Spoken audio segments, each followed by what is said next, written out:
I just, just continued shooting. I figured, I shot Mrs. Nesbitt and I just started shooting everybody else. I lost myself, my identity. La ville d'Ogden, dans l'Utah aux États-Unis, est connue pour avoir été le théâtre d'une affaire criminelle retentissante, qui est considérée à ce jour comme les plus violentes du pays. Et à ce titre, cette vidéo n'est pas à la portée de tous, tant les faits qui sont racontés peuvent être difficiles à entendre. De dangereux individus vont s'engouffrer dans un magasin hi-fi et prendre en otage les clients et le personnel. 3 d'entre eux vont mourir et 2 autres survivront. Mais à quel prix? Aujourd'hui, la triste histoire des meurtres du magasin hi-fi.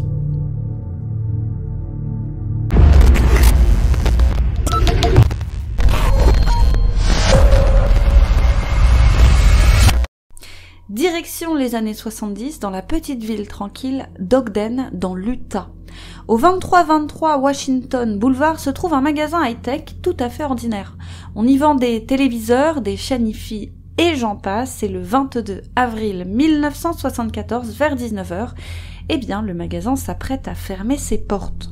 Les 2 employés s'activent, il y a le jeune Stanley Walker, 20 ans, ainsi que sa collègue Sherry Mitchell, Ansley, âgée elle de 18 ans. Sherry vient d'être embauchée, cela fait à peine 1 semaine qu'elle a commencé, et malgré son jeune âge, elle a de grands projets, elle trépigne d'impatience de se marier, la noce ayant lieu dans à peine 4 mois. Quant à Stanley, il est étudiant et coach d'une équipe de basket locale. Ils sont alors seuls dans le magasin, chacun vaque à ses occupations, jusqu'à ce qu'un groupe d'hommes, armés jusqu'aux dents, ne s'engouffre à toute allure dans la boutique. Ils sont 6 et extrêmement bien organisés. Ils ont garé leurs 2 véhicules, en l'occurrence des fourgonnettes, dehors. Certains sont chargés de surveiller les véhicules, d'autres de surveiller les otages, et 2 autres encore doivent s'occuper du transfert des marchandises. Et personne à l'extérieur du magasin ne remarque les allers-retours suspects des voleurs qui, au total, embarqueront plus de 24 000 $ de matériel. Stanley et Mitchell sont alors conduits dans le sous-sol et attachés bien sûr pour faciliter les choses. Mais voilà, bientôt un jeune homme se présente au magasin, sans se douter bien évidemment du terrible drame qui est en train de s'y jouer. C'est un certain Courtney Nesbitt, un jeune homme de 16 ans venu remercier son ami Stanley de l'avoir autorisé à garer sa voiture sur le parking du magasin le temps qu'il aille faire ses courses. Sauf que ce n'est pas Stanley qui l'accueille, mais les voleurs, qui le conduisent alors auprès des 2 autres otages au sous-sol. Courtney comprend alors dans quel terrible piège il vient de tomber. On pourrait penser d'ailleurs que voler du matériel et s'en aller allait être l'histoire de quelques minutes, tout au plus un quart d'heure, mais les voleurs s'éternisent. Ils resteront 2 heures. Et donc ils s'éternisent au point qu'un peu plus tard, en début de soirée, eh bien c'est cette fois un homme qui se présente à la porte du magasin. Il s'agit d'Oren Walker, 43 ans, c'est le père de Stanley. Et comme son fils n'était pas rentré du travail, inquiet, le brave homme était venu le chercher. Mais Oren n'aura le temps de rien puisqu'il sera accueilli avec un revolver et conduit lui aussi au sous-sol pour y être attaché. Et ce n'est pas tout. Un peu plus tard encore, décidément, c'est au tour d'une femme de se présenter au magasin, une certaine Carol Peterson Nesbitt, qui n'est autre que la mère de Courtney. Elle aussi était inquiète du retard anormal de son fils et s'était lancée à sa recherche. Et la pauvre femme est entrée et est tombée nez à nez avec le canon d'un revolver. Surpris, l'un des ravisseurs lui a dit « Qu'est-ce que tu fous là ?» Ce à quoi elle a répondu tout en comprenant bien évidemment la gravité de la situation. « Je surveille mon fils. Qu'est-ce qui se passe ici ?» La scène se passe à l'étage, mais du sous-sol. Le pauvre Courtney comprend que sa mère est désormais, elle aussi, piégée. Il s'écriera « Bon sang », mais il ne peut rien faire, il est entravé face au mur, et sa mère sera allongée de force à côté de lui.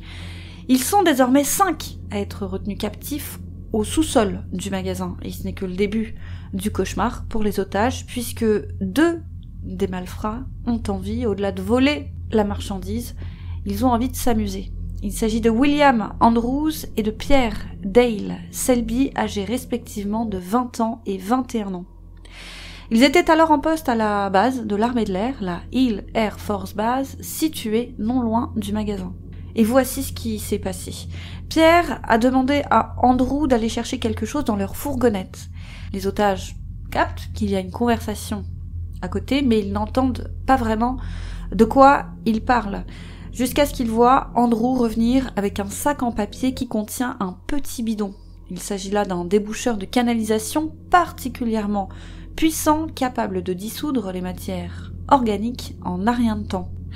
Les ravisseurs remplissent une tasse et ordonnent à Oren, le père de Stanley, de prendre la tasse et de faire boire le liquide à ses co-otages.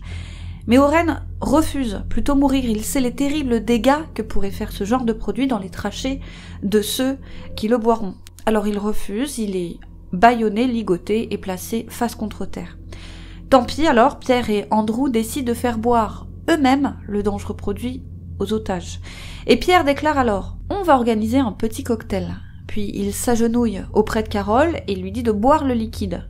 Et elle lui répond « Non, je ne bois pas ça ». Il lui explique qu'elle va simplement s'endormir à cause du mélange d'alcool et d'une sorte de, je cite, drogue allemande qu'ils ont mis dans le liquide. Elle finira par boire, de toute façon, elle n'a pas le choix. Elle se met alors à tousser, à recracher le liquide par la bouche, par le nez. Puis Pierre remplit une autre tasse et explique aux autres otages que c'est un simple mélange de vodka et de médicaments. Mais vu sa couleur bleue, eh bien personne n'est dupe. Aucun des otages n'y croit, mais de toute façon, et encore une fois, on ne leur laisse pas le choix, ils sont maintenus un à un, assis et doivent, chacun, à tour de rôle, boire quelques gorgées. Et les terribles effets du Drano ne se font pas attendre. Le produit leur brûle littéralement la langue, la trachée, et des cloques apparaissent tout autour de leur bouche, et bientôt ce sont carrément des morceaux de chair qui se détachent autour des bouches des uns et des autres. Et les otages hurlent, ils pleurent, ils crachent, ils vomissent, ils supplient pour leur vie. Mais ce n'est pas assez drôle pour Pierre et Andrew. Ils remarquent qu'à peine ils versent quelques gouttes de produit dans les bouches des uns et des autres, qu'ils se mettent à recracher aussitôt le produit. Alors ils se disent, mais pourquoi pas leur scotcher la bouche pour que le liquide puisse rester dans la bouche? Alors ils essaieront, mais c'est peine perdue, car les cloques suintantes des victimes empêchent le scotch d'accrocher à la peau. C'est alors au tour d'Oren de boire le liquide. Entre-temps, il a compris, avec les effets du produit et les vapeurs qui s'en dégagent, que c'est là de l'acide chlorhydrique. Il connaît les effets de ce produit, il sait que ce produit est capable de dissoudre des matières même, au-delà d'être organique, métallique. Alors malin, il boit, il n'a pas le choix, mais il recrache discrètement le liquide par-dessus son épaule en faisant semblant d'avoir des convulsions. Mais ce que souhaitent Pierre et Andrews, en réalité, c'est tuer les otages avec le Drano, pas simplement s'amuser. Bien que les otages soient soumis à d'extrêmes douleurs, ils ne meurent pas. Et Pierre trouve ça ennuyant, et ils prennent beaucoup trop de temps à mourir. Il avait pourtant vu un film qui s'appelle Magnum Force avec Andrew, où le personnage interprété par une certaine Margaret Avery était forcé à boire du Drano, et dans le film, elle mourait quasi instantanément. Mais en l'occurrence, la fiction est loin de ressembler à la réalité, et tous ces cris là, c'est bien trop bruyant pour les ravisseurs, c'est trop désordonné, bien trop agité à leur goût. Alors Andrew et Pierre vont dans un coin discuter de leur nouvelle stratégie.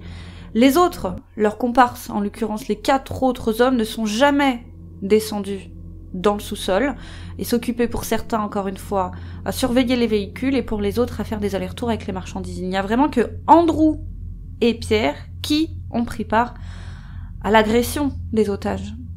Donc les deux se réunissent dans un coin pour savoir ce qu'ils vont faire par la suite. Et ils vont se disputer. De toute évidence, ils ne sont pas d'accord sur ce qu'ils vont faire des otages. Andrew hurle qu'il ne peut pas.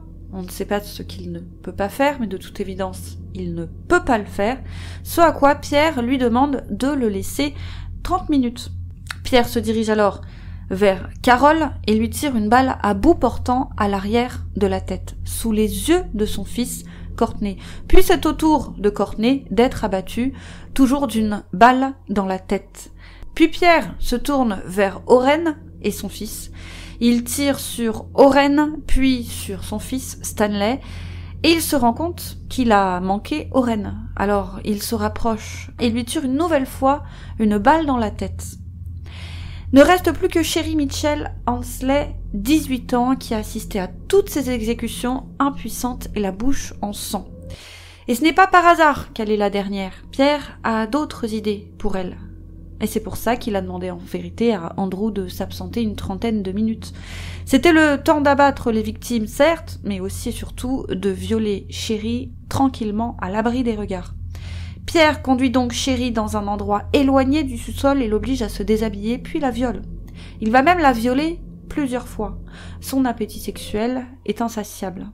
Et Sherry n'a pas d'autre choix que de supporter. Après de longues minutes, probablement semblables à des heures pour elle, Pierre a enfin terminé avec elle et il l'autorise même à utiliser la salle d'eau pour se nettoyer. Sherry n'a qu'une seule envie après cet assaut, se laver. Elle est cependant contrainte de se nettoyer nue, la porte ouverte, sous le regard lubrique de Pierre qui n'en rate bien évidemment pas une miette. Et comme elle mettait trop de temps, il a fini par la traîner par les cheveux, toujours nue, là où se trouvaient les autres otages, du moins ce qu'il en reste. Il l'a alors frappée, jetée par terre, et la pauvre n'a eu le temps que de crier « S'il vous plaît, je suis trop jeune pour mourir », avant que Pierre ne lui tire une balle à l'arrière de la tête. Sherry meurt sur le coup. Et si tous les otages ont l'air morts, Pierre et Andrew se rendent compte qu'Oren ne l'est pas. Il fait semblant. Il est en réalité bel et bien en vie. Alors Pierre se saisit d'un fil de fer, le passe autour de la gorge du pauvre père de famille et serre de toutes ses forces. Mais il n'y a rien à faire. Oren refuse de mourir. Pas grave pour Pierre, qui, bien que passablement énervé, n'a pas dit son dernier mot. Après avoir asséné plusieurs coups de pied à la tête du pauvre Oren, comme il ne mourrait toujours pas, avec Andrew, ils ont cette fois l'idée d'insérer un stylo à billes dans son oreille. Et sachez que ce stylo à billes sera considéré comme l'une des armes ayant été utilisée lors de cette prise d'otage. Donc il enfonce le stylo dans l'oreille d'Oren et il touille. Et c'est si violent que le tympan d'Oren va littéralement se briser, se détacher et sortir par sa gorge. Voilà, ils sont enfin tous morts, c'est du moins ce que pensent Pierre et Andrews. Alors ils remontent à l'étage, finissent de charger leur fourgonnette de matériel hi-fi et s'en vont enfin. Et moins de 3 heures après le drame, la femme d'Oren et un de leurs fils, s'inquiétant de ne pas voir revenir le père et le fils, mère et fils étaient partis à leur tour à leur recherche, se rendant en premier lieu bien évidemment au magasin hi-fi où travaille Stanley. Et une fois arrivé à l'extérieur, le frère de Stanley a entendu des bruits émanant du sous-sol. Il a alors défoncé la porte arrière et était tombé sur la scène d'horreur que vous connaissez. Et malheureusement, 2 des otages sont morts. Il s'agit des 2 employés, Stanley Walker et Sherry Ansley. Pour eux, il n'y a plus rien à faire, mais par miracle, les 3 autres otages sont encore en vie, bien que gravement mutilés et entre la vie et la mort. Ils sont alors conduits d'urgence à l'hôpital, mais malheureusement, la mère de Courtney, Carol Peterson Naisbitt, n'aura pas le temps d'arriver vivante à l'hôpital, puisqu'elle meurt sur le trajet. C'est son mari, et donc le père de Courtney, qui viendra identifier son corps.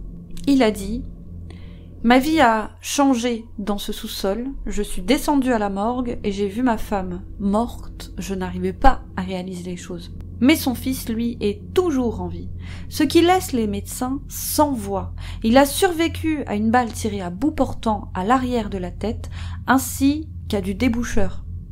C'est un véritable miracle, mais les dégâts qu'a fait cette balle dans la tête du jeune homme, sont irréversibles. Elle a provoqué des lésions cérébrales irréversibles, idem au niveau de la trachée, de la bouche ainsi que de son estomac. À ce stade, on sait que Courtney sera handicapé, mais on ne sait pas à quel point. Une chose donc est sûre, il aura de graves séquelles. Il restera tout de même hospitalisé 266 jours. The day his father took him to the cemetery and told him and showed him where his mother was buried, he cried the entire afternoon. But then the next morning it seemed to be that he wasn't sure where his mother was, but he knew she wasn't available to come and be with him anyway. Les médecins, pour la petite histoire, étaient persuadés qu'il ne passerait jamais la première nuit. Et pareil pour Oren, que les médecins pensaient également condamné, qui est donc encore en vie. Il a certes de graves brûlures à la bouche et au menton, ainsi que de graves lésions à l'oreille et au cerveau à cause du stylo, mais il est encore en vie. Et pareil, il se rétablira petit à petit tout en gardant de graves séquelles. Et les meurtres sont si violents que les autorités ne vont pas lésiner sur les moyens pour tenter de retrouver les coupables. Et un coup de fil anonyme va les mettre sur la voie. L'homme anonyme au bout du fil explique qu'il est militaire à la Hill Air Force Base. Il explique qu'un de ses collègues, un certain William Andrews, lui avait confié quelques mois auparavant: un de ces jours, je vais cambrioler ce magasin hi-fi, et si quelqu'un se met en travers de mon chemin, je le tue. Sans compter que la veille du drame, Andrews et un acolyte à lui, Pierre, ont été vus en train de regarder le film Magnum Force, dont je vous ai parlé. Et on les entendra chuchoter pendant ce film au sujet d'un futur vol. Les enquêteurs ne le savent pas encore, mais ce coup de fil anonyme les met sur la bonne route. Ils gardent donc en tête ces informations et encore quelques heures plus tard, ce sont cette fois des adolescents qui contactent les policiers.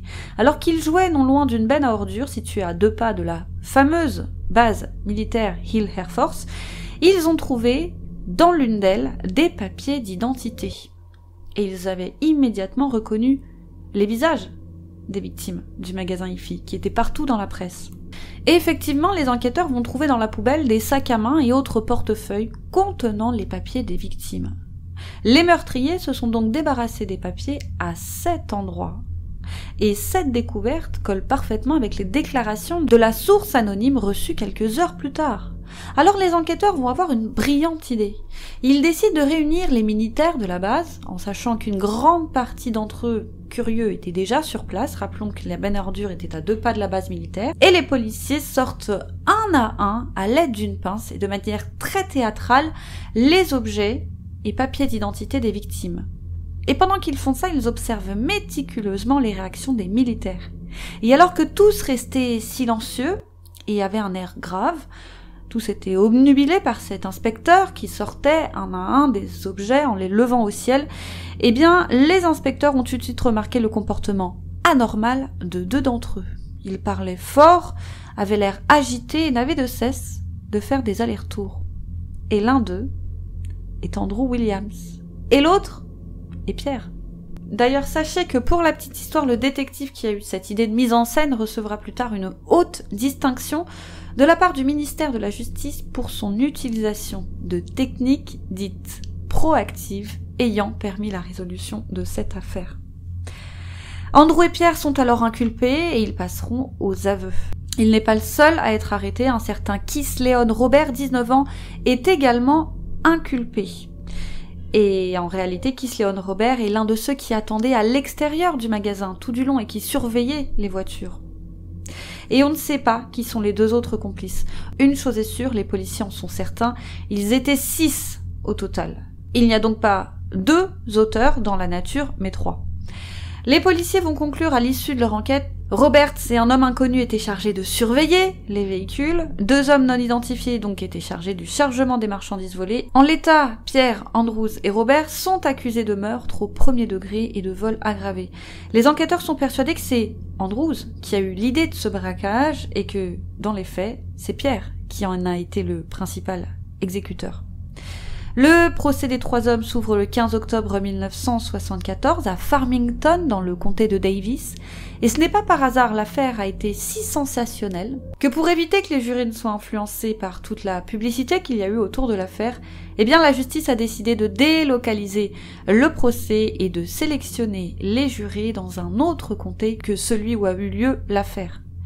Mais l'accusation n'est pas sereine, il y a un manque de preuves directes évident, c'est donc un procès à l'issue incertaine qui se joue, l'occasion d'ailleurs d'en découvrir plus sur les personnalités des accusés. Pierre Dale Selby, tout d'abord. Sachez que ce n'est pas sa vraie identité, il a changé au total, et il changera encore au total plus de 27 fois d'identité, afin de protéger sa famille. Il est né et a grandi dans les Caraïbes avant de migrer à New York à l'âge de 17 ou 18 ans. Il commence sa carrière de militaire en mai 1973 et en septembre 1973, il est transféré à la Hill Air Force Base en tant que mécanicien d'hélicoptère. Et à peine est-il entré en fonction qu'il est devenu le suspect principal d'un meurtre. Celui du sergent Edward Jefferson, ayant eu lieu le 5 octobre 1973. Donc on pense que c'est lui qui l'a tué, mais faute de preuves, il n'a jamais été poursuivi. Et au moment du meurtre du magasin Hi-Fi, il était en liberté conditionnelle pour vol de voiture. Et pendant son procès, Pierre, qui a été le plus véhément, a supplié les jurés d'épargner sa vie et de faire preuve d'indulgence. Il a expliqué que son agressivité venait de l'éducation stricte qu'il avait reçue et que depuis les faits, c'est un homme nouveau, il a changé, il regrette amèrement ce qu'il a fait. Il explique que tout s'était passé si vite qu'en voyant des personnes arriver, en l'occurrence les parents des 2 victimes, ainsi que le jeune Courtney, eh bien il a tout simplement pris peur et décidé d'éliminer les témoins. Mais que ce n'était en aucun cas prévu. Mais ça, les avocats de l'accusation n'y croient pas une seconde. Pour eux, ce n'était pas un hasard s'ils avaient du Drano sur eux. C'était dans le but de faire comme dans ce film, Magnum Force. Il y a donc, selon eux, préméditation. Ils savaient, en arrivant, qu'ils tueraient tous les témoins. Puis ça a été au tour d'un des rescapés de venir témoigner à la barre, Orren Walker. Selon lui, Pierre éprouvait énormément de plaisir à tuer. Après avoir vu son fils mourir sous ses yeux, il a rappelé qu'on a tout de même essayé de le tuer 5 fois, et par tout moyen, et qu'à chaque fois, il aurait dû mourir. Stylo dans l'oreille, balle dans la tête, fil de fer autour du cou, drano dans la bouche, etc. Il a précisé que depuis, les conséquences pour sa famille ont été terribles, et notamment pour son fils cadet, qui désormais refuse de dormir seul dans sa chambre. Il a posé son matelas au pied du lit de ses parents. Il dort donc toutes les nuits auprès de ses parents, et les sous-sols, il n'y met plus les pieds, y compris le propre sous-sol de sa maison dont il est littéralement terrorisé. Quant à sa femme, elle a fait de son lit son nouveau lieu de résidence, en quelque sorte. Il dit qu'elle ne le quitte presque plus et qu'elle passe ses jours et ses nuits à pleurer la perte de son fils. C'est ensuite au tour d'Andrews d'être introduit au jury. Ses avocats essayent d'apitoyer les jurés avec le jeune âge de leur client. Le fait qu'il n'ait jamais tiré sur qui que ce soit. Oui, il a fait boire du Drano à quelques victimes, mais c'est tout. Andrews va expliquer en long et en large à quel point il a changé, à quel point il s'est rapproché de Dieu, et donc à quel point il est lui aussi un homme nouveau. Sauf que depuis son arrestation, il en a fait des choses en prison, comme mettre le feu, dissimuler une arme artisanale, dissimuler et consommer de la drogue, ainsi que de l'alcool, sans compter ses multiples tentatives d'évasion. Quant à Roberts, le jeune homme de 19 ans, bien, il est sans histoire et il est vite apparu qu'il n'était pas au courant des meurtres. Comme je vous le disais, lui n'est jamais allé dans le sous-sol, Orren peut en témoigner, il n'a jamais pris part ni aux tortures ni aux meurtres. Et les condamnations vont être rendues en novembre 1974. Robert a été innocenté concernant les meurtres, mais il a été reconnu coupable de vol et condamné à une peine de 5 ans de prison, à la prison à vie.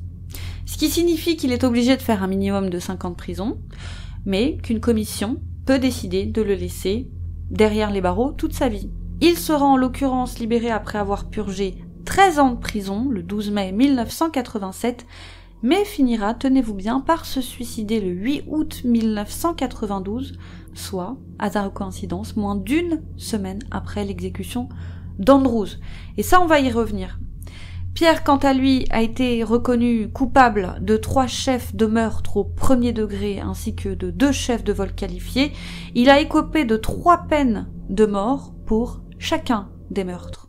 Il tentera par tous les moyens d'échapper à son exécution, mais en vain. Il sera le tout premier prisonnier de l'Utah à avoir été exécuté par injection létale. Il meurt à l'âge de 34 ans. Il a légué tout ce qu'il possédait, à savoir $29 qui lui restaient sur son compte, à Andrews. Comme vous le savez, chaque condamné à mort a le droit à un dernier repas. Il peut choisir le repas de son choix. Pierre a refusé ce dernier repas et passé les quelques jours qui ont précédé sa mort à jeûner, à prier et à lire la Bible. Il a dit avant de mourir, je cite, « Je serai heureux quand tout ça sera terminé. Merci, je vais juste réciter mes prières. » Et il est mort. Quant à Andrew, il sera également condamné à mort et reconnu coupable donc de 3 chefs de meurtre au premier degré et de 2 chefs de vol qualifiés. Et ce verdict va provoquer des débats houleux. Alors que beaucoup pensent qu'il n'a que ce qu'il mérite, certains pensent que c'est là une décision injuste, car Andrews, certes, a admis avoir administré du déboucheur aux victimes, mais ce déboucheur ne les a pas tués, et lui-même ne les a pas tués. Alors beaucoup se posent la question de la légitimité de la peine de mort dans un cas de figure pareil. La prison à vie, bien évidemment, mais la peine de mort était-elle juridiquement adaptée à Andrews en sachant qu'il n'a tué personne? Et lui aussi, il va se battre pour tenter d'échapper au couloir de la mort. Il aura nombre de partisans, avec lui d'ailleurs, et les plus hautes instances au fil des ans vont être saisies, mais en vain, puisqu'à l'âge de 37 ans, lui aussi, après avoir passé 18 ans dans le couloir de la mort, il est aussi exécuté par injection létale le 30 juillet 1992. Et lui, son dernier repas aura été un banana split. Et selon les témoins, il était particulièrement calme, voire joyeux. Il n'avait pas peur car s'en remettait à Dieu, lui qui était devenu extrêmement pieux ces dernières années. Et ses dernières paroles ont été « Merci à ceux qui ont tant essayé de me garder en vie. J'espère qu'ils continueront à se battre pour une justice équitable après mon départ. Dites au revoir à ma famille, je les aime. » Les bras et les jambes d'Andrews étaient attachés à une civière, mais il pouvait toujours bouger la tête. Et un témoin dira « Alors que les produits coulaient dans ses bras, il n'arrêtait pas de sourire et soufflait des baisers à ses 2 tantes présentes, 2 tantes qui l'avaient élevé, et il prononçait les mots « I love you ». C'était assez étrange, a continué ce témoin. Et le témoin poursuit. Puis Andrew est resté immobile, vous pouviez voir que sa pomme d'Adam avait cessé de bouger. Après cela, il a fallu peut-être encore 20 minutes pour regarder les produits chimiques dans les tubes s'écouler à travers les intraveineuses avant qu'il ne soit déclaré mort. Et comme je vous le disais, c'est seulement une poignée de jours plus tard que Robert se donnera la mort. Et on ne sait pas s'il y a un lien de cause à effet. Et c'est malheureusement une véritable hécatombe du côté des victimes, qui ne se sont jamais véritablement remis de leurs terribles blessures. Le jeune Courtney Naisbitt, 16 ans, n'a jamais pu témoigner au procès, car il souffrait d'amnésie à cause de ses blessures. Donc il ne se souvenait de rien. Il a été déscolarisé plus d'1 an avant de retourner au lycée dont il est sorti diplômé en 1976. Et bien que doué à l'école par le passé, très doué même, il a dû abandonner l'université à cause des lésions cérébrales massives entravant son apprentissage. Il aura toute sa vie des graves problèmes de mémoire ainsi que d'extrêmes douleurs, c'est sûrement lié au drano. Il est incapable en réalité d'occuper un emploi, alors il a dû se résoudre, et ça lui a fait énormément de mal, mais il a dû se résoudre à demander des aides à la sécurité sociale. Courtney Nesbitt's new life is still a painful one. It does include a bright spot, his wife Kathy. But it is a life with a different way of moving, of talking, thoughts which are in his head, but which can't always come out. I lost myself, my identity, and they affixed to me a new identity which not very many people can associate with. Il s'est marié, mais a toute sa vie dû faire face, comme je vous le disais, à de terribles douleurs chroniques consécutives à son agression. Et il mourra à l'âge précoce de 44 ans le 4 juin 2002, conséquence directe selon les médecins de son agression. Quant à Orren Walker, il meurt peu de temps avant Courtney, nous sommes alors le 13 février 2000, à l'âge de 69 ans. Il aura toute sa vie souffert des séquelles de son agression, lui aussi. Et sachez que cette affaire aura fait l'objet de nombre de spéculations. Déjà, les accusés ont, selon beaucoup, jeté l'opprobre sur la population noire américaine de la région, ravivant ainsi les tensions raciales dans un contexte plus que difficile. Il faut savoir que l'affaire Rodney King avait eu lieu quelques mois, seulement avant l'exécution d'Andrews. Andrews qui n'avait de cesse depuis sa cellule de crier au racisme, car selon lui, il n'y a eu ni préméditation ni meurtre de sa part. Alors encore une fois, comment appliquer la peine de mort dans son cas de figure? Or selon les enquêteurs, comme il a avoué avoir acheté le bidon de Drano et qu'il l'a délibérément apporté sur les lieux, selon eux, il y a bien préméditation. Amnesty International va s'en mêler. Cet organisme a tout fait pour tenter de faire annuler les 2 condamnations à mort. La raison invoquée, préjugés raciaux lors du procès. En effet, ce que je ne vous ai pas dit, c'est que les jurés étaient tous blancs, comme les victimes, et les accusés tous noirs. Et ça, forcément, ça fait penser aux heures les plus sombres de la ségrégation lorsque les Afro-Américains n'étaient même pas autorisés à être jurés et encore moins à assister au procès. Et que nombre de peines capitales avaient été rendues malgré, parfois, même souvent, des manques évidents de preuves. Donc dans cette affaire, la totalité des jurys étaient blancs. Rappelons qu'un jury est tiré au sort, mais dans le cas présent, il y avait bien un jury afro-américain qui avait été tiré au sort. C'était d'ailleurs un policier. Mais il a été écarté car, je cite, « En tant qu'officier de police, il connaissait personnellement à peu près tout le monde lié à l'affaire. » Chose qu'il a lui-même confirmée, tout en garantissant que ça n'aurait en rien influé sur sa décision, mais comme le veut la procédure, et c'est tout à fait normal, il a été écarté. Quant au procureur, il a déclaré que la composition du jury était parfaitement logique compte tenu de la démographie de la ville d'Ogden, qui était à l'époque majoritairement blanche, et que ce n'était pas intentionnel, mais que c'était tout à fait par hasard que les jurys avaient été sélectionnés. Sans compter aussi que pendant le procès, et ça je ne vous l'ai pas dit, une note manuscrite avec écrit dessus « Pendez les nègres » avait été retrouvée dans la zone où était installé le jury pendant une pause. Voilà, donc il y a eu énormément de tensions. De toute façon, il y avait des tensions. On était en pleine période des émeutes de Los Angeles, donc forcément tout ça, ça tombait pas au meilleur des moments. Et en décembre 1996, la commission interaméricaine a conclu que les États-Unis avaient effectivement violé leurs obligations internationales en refusant à William Andrews un procès exempt de discrimination raciale. Et dernière controverse, eh bien, elle a été portée contre l'Utah, puisque certains ont remarqué que la plupart des personnes qui sont condamnées à mort sont noires de peau. C'est-à-dire que dans des cas de violence similaires, entre guillemets, eh bien, vous aviez tout simplement beaucoup plus de chances de ne pas écoper de la peine de mort si vous étiez clair de peau. Et, statistiquement, eh bien, vous aviez plus de chances d'écoper de la peine de mort si vous étiez noir de peau, pour crime égal. Voilà, c'est tout pour aujourd'hui.